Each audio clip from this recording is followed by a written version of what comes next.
Welcome. In front of me is a UMIDIGI G5 Tab, and today I will show you how you can insert SIM and SD card into this tablet.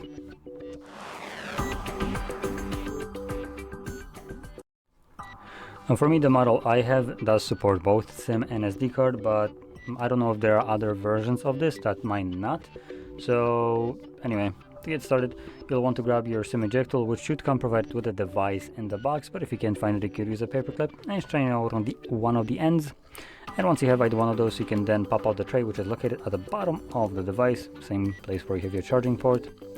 Grabbing your tool, you can push it in, and you can see that the tray pops out enough for you to pull it out.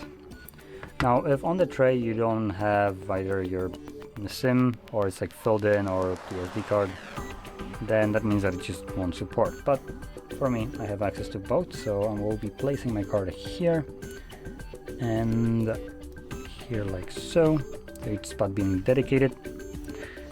And from there, you want to carefully insert it back into your device, carefully because there's nothing holding these cards in place apart from gravity. And you can see that the SD card is now kind of trying to wedge itself in there, so to pull it out a little bit and make sure that it's not doing that. There we go. So once the cards are inserted, you will, at least I do, have the pin, as my SIM card has a pin protection on it, so I need to confirm it. Now that means that the SIM card specifically, is working without any kind of problem. And the SD card should be as well. Let's see if we have notifications somewhere in... oh, there we go, in here. So it is working as well. So that's about it. Now, if you found this very helpful, don't forget to hit like, subscribe, and thanks for watching.